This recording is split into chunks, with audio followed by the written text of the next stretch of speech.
Labas vakaras, ponės ir ponai, mes čia Marijampolėje, sveiki atvykę į baseiną, tačiau šiandien čia plauks ne Rūta Meilutytė, o Marijampolės Sūduva ir Gargždų Banga. O čia kampinis ir į baudos aikštelę, siunčiamas kamuolys, ten pirma gera situacija. Ir... Ojojoj. Atsiprašau, žiūrovai, bet čia tiesiog... Neįmanoma nieko pasakyti. Aplodismentai čia. Na ko, viskas pasibaigs. Basičius šauna ir štai taip. Viskas pasibaigė. Brokas. Į baudos aikštelę. Neblogas smūgis, skersinis. Dabar gelbėja Gargždų Banga. Plačiami šypsinomis, nesvarbu, kokį rezultatų rungtynės baigs. Čia pavojus Šoblinskas, arčiau vartų, kamuolys stoja pelkė ir pavyksta išmušti į Gargždų Bangai. Į baudos aikštelę metamas kamuolys ir puikiai žaidžia Vitalijus Mirnas.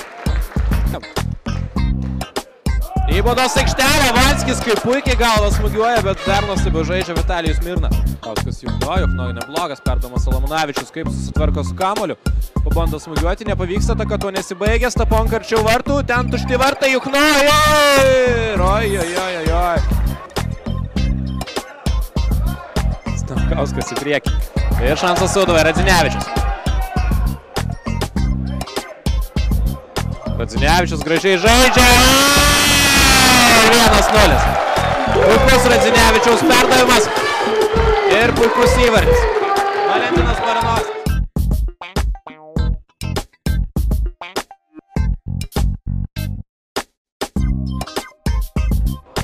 Tai yra galbūt svalios išbandymas.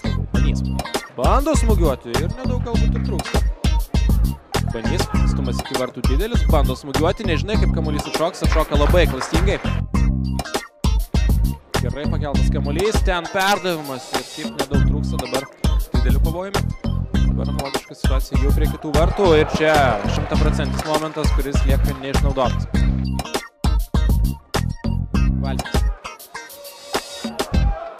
Čia Radzinevičius ir ne visai patikimai, sakyčiau, žaidžia dabar. Gynyba, čia Brokas ir... Nesublizgėjo Bangos gynyba šiame epizode.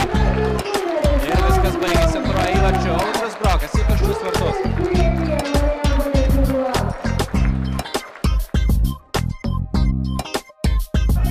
Galima smūgiuoti iš šio taško. Valskis kamuolys taip šokinėja ir dar kampinį pavyksta uždirbti Valskis.